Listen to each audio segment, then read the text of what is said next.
9월 29일 목요일 새벽 기도회를 드립니다. 하나님 말씀은 사무엘하 7장 1절로 17절 말씀입니다.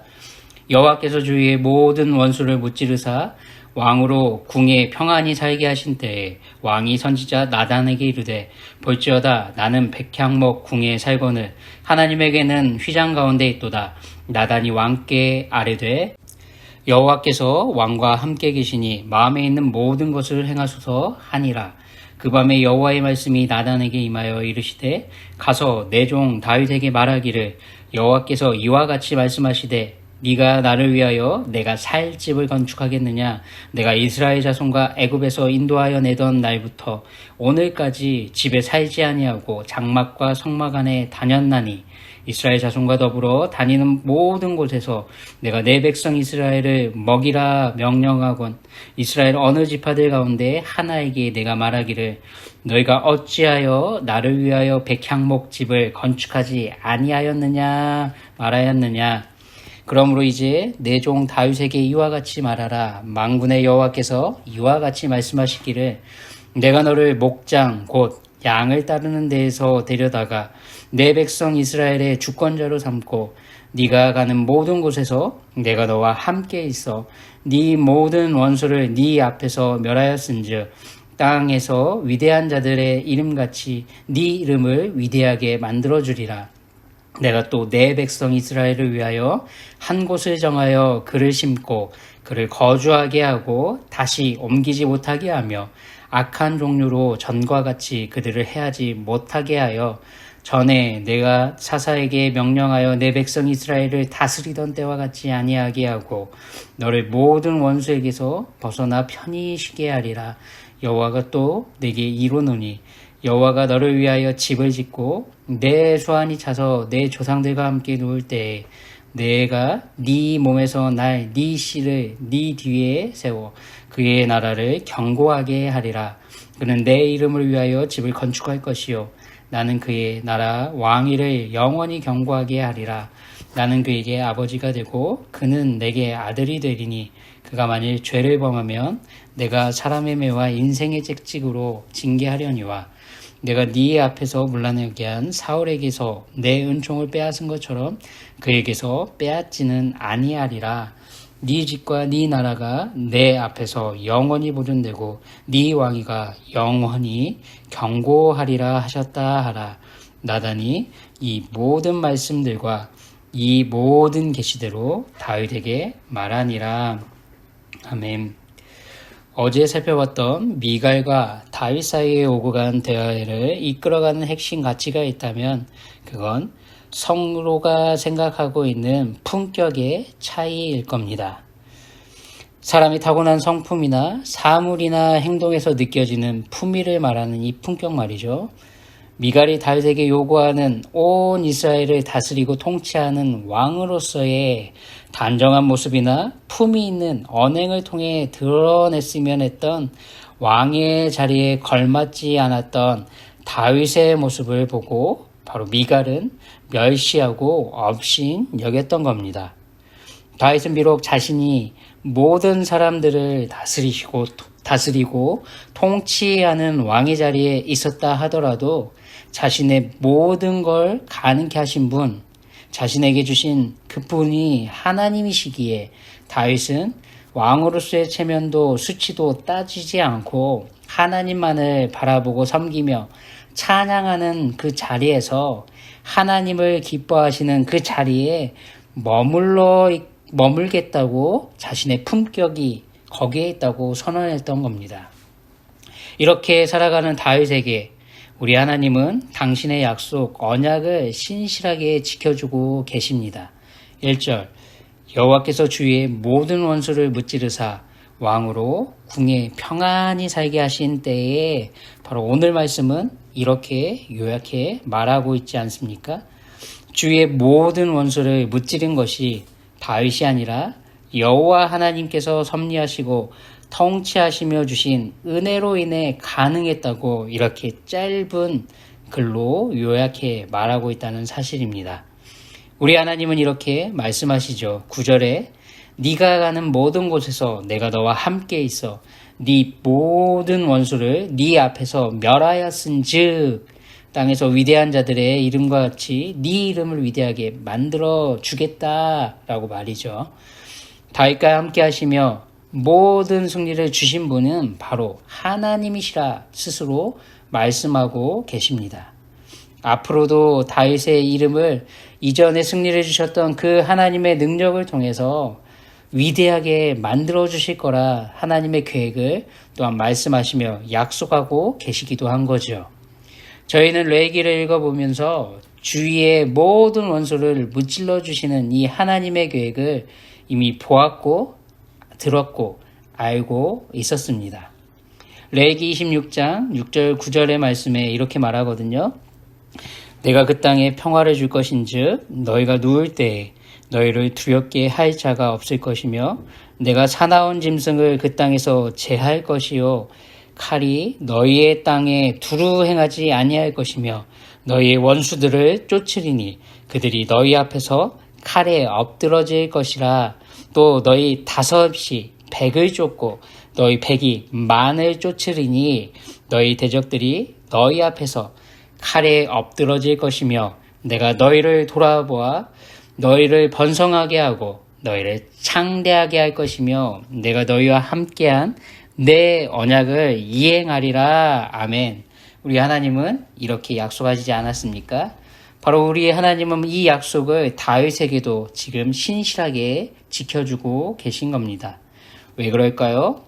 바로 레위기 26장의 초반 3절에 바로 이런 삶을 살아가야 할 때 하나님이 하시겠다 약속하셨거든요. 너희가 내 규례와 계명을 준행하면 바로 이 전제 조건이 있습니다. 다윗은 그의 인격과 삶으로 신본주의에 입각한 코람데오의 신앙의 삶의 모습을 철저하게 살아내는 품격 있는 삶으로 세상에 성실히 보여줬기 때문입니다. 인격적인 교제와 사랑은 어떻습니까? 항상 쌍방으로 조화와 균형을 이루는 가운데 서로를 사랑을 실천해야 하지 않습니까? 다윗은 하나님이 자신에게 주신 품격 있는 삶에 걸맞게 하나님께 되돌려드리고 싶은 소원에 사로잡힌 겁니다. 하나님이 허락하시고 주신 백향목 궁에서 살고 있는 자신에 비해 우리 하나님은 모든 걸 하실 수 있는 분이심에도 불구하고 모든 것을 소유하신 분이심에도 불구하고 하나님께서 감히 자신에게 주신 이 은혜를 대갚아드리고 싶은 소원을 갖게 됐다는 사실입니다. 그래서 나단 선지자에게 어떻게 하면 자신에게 베푸신 이 은혜를 베푸시는 하나님의 품격에 맞게 대해드릴 수 있는지 뜻을 구하고 있는 겁니다. 사실 우리 모두는 하나님이 주신 자유의지로 3절의 삶을 이미 살 수 있는 존재들이 아닙니까? 3절 나단이 왕께 아뢰되 여호와께서 왕과 함께 계시니 마음에 있는 모든 것을 행하소서. 우린 우리 주 예수님 안에서 하나님의 자녀요 하나님의 동역자로 택하심을 입고 부르심을 받았기에 이미 모든 것을 할 수 있는 존재가 되었습니다. 나를 존대하시고 나를 인정해 주시고 끝까지 독생자 예수님을 아낌없이 주신 우리 하나님의 사랑의 품격에 걸맞게 저희들은 이미 모든 걸 할 수 있는 존재인 성도가 되었다는 사실입니다. 저희들은 하나님의 구원의 은혜에 합당한 상식과 배려를 바탕으로 하나님의 품격을 지켜드려야 할 존재이기도 한 겁니다. 우리 하나님께 받은 은혜에 합당한 삶을 살아내는 건 너무도 소중하고 중요하지만 우리가 조심할 것 또한 있습니다. 하나님을 우리 수준으로 끌어내려 섬기려고 하지 않는 겁니다. 모든 죄인에겐 자신의 이익을 추구하려는 욕망, 즉 이기적인 생각이 본능적으로 있습니다. 그래서 흰 눈처럼 새하얗고 깨끗해 보이는 어린 아이들이라 할지라도 자신의 욕구, 자신의 소원이 충족되지 않으면 자지러지는 겁니다. 그런데 뭔가 얻으려는 욕망보다 뭔가를 잃어버리지 않으려는 것이 우리는 치우쳐질 때가 너무도 많은 것 같습니다. 똑같은 금액의 물질을 얻었을 때보다는 그 기쁨보다는 잃었을 때 느끼는 그 상실감에 더 크게 사로잡히고 끌려가기 때문에 그렇습니다. 가령 경품에 당첨돼 100만 원 정도의 돈이 얻게 됐다고 생각해 봅시다. 그런데 이 얻은 돈을 수령하고 돌아오는 길에 예기치 않았던 소매치기를 당했거나 가방을 분실해버리는 일을 당하게 된다면 우리는 큰 상실감에 사로잡혀 우리가 일상적으로 해야 될 그 일상생활에도 영향을 받게 되지 않습니까?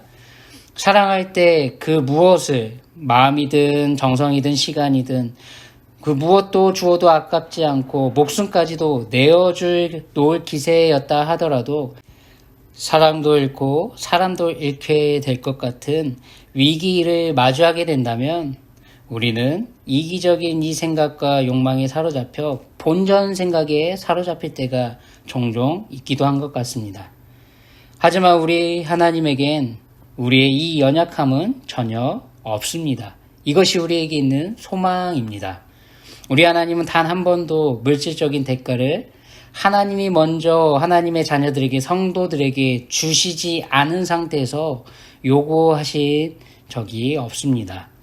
항상 하나님께서 모든 걸 가능케 하신 후에서야 더 많은 것을 주시고자 하여 지극히 작은 걸 요구하셨다는 것을 성경에서도 우리는 확인할 수 있습니다.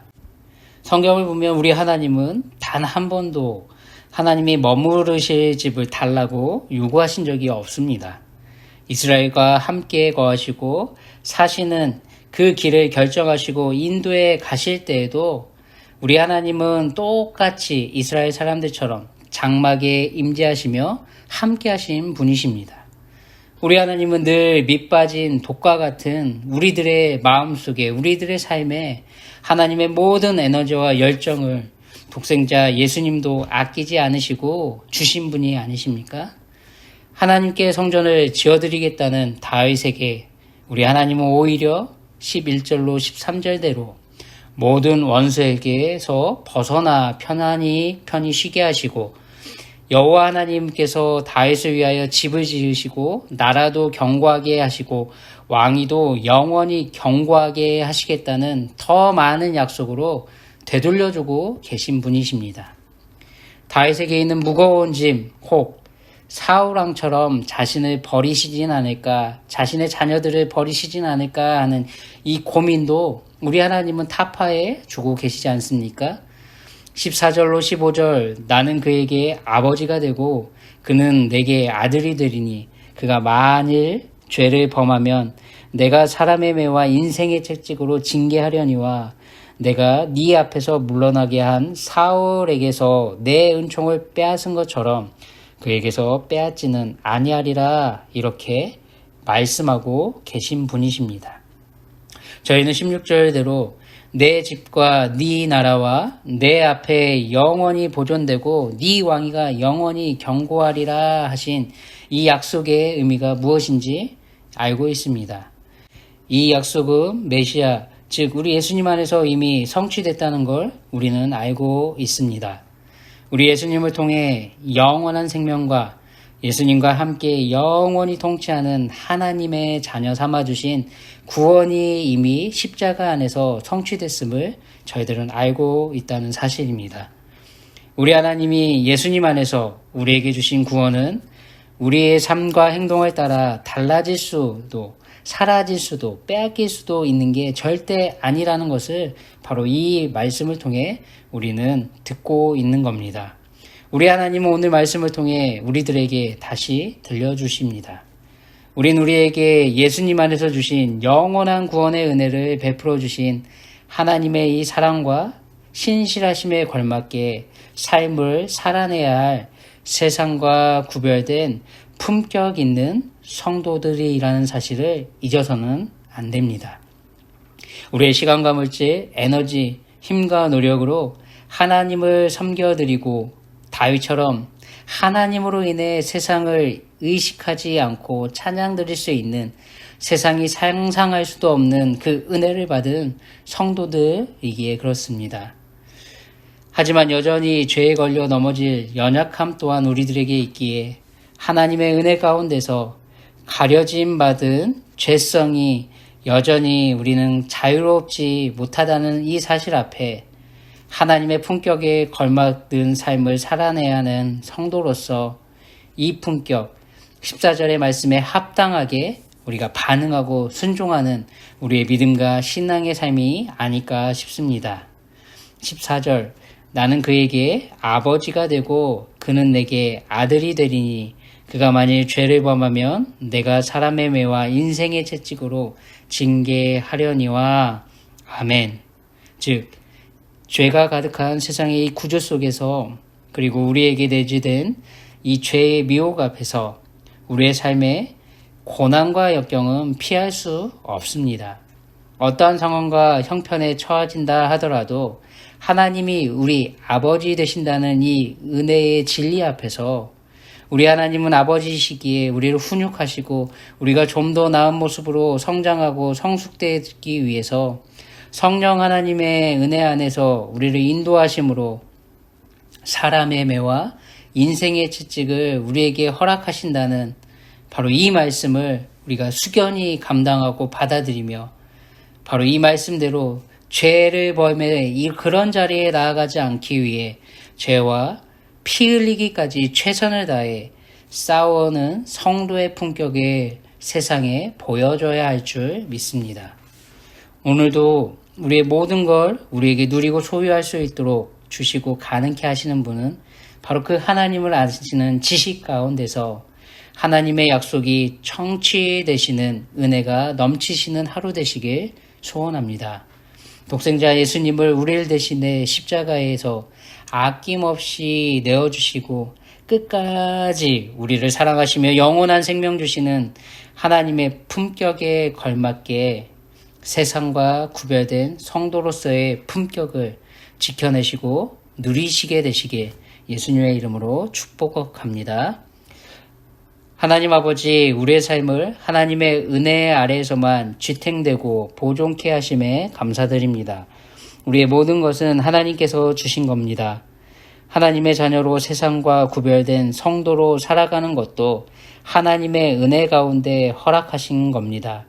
독생자 예수님을 아낌없이 우리의 죄를 대신해 십자가에 내어주신 하나님의 끝없는 사랑받는 자녀요 성도로서 오늘 하루도 하나님의 은혜의 품격의 앞에 합당한 삶을 살 수 있도록 우리들을 인도하여 주시옵소서. 어떠한 상황과 형편에도 하나님의 자녀로서 당당하지만 겸손하게 끝까지 죄와 싸워 멀리하는 품격 있는 성도의 삶을 살게 하옵소서. 존귀하신 예수님의 이름으로 기도드립니다. 아멘. 오늘 하루도 평안하시기 바랍니다.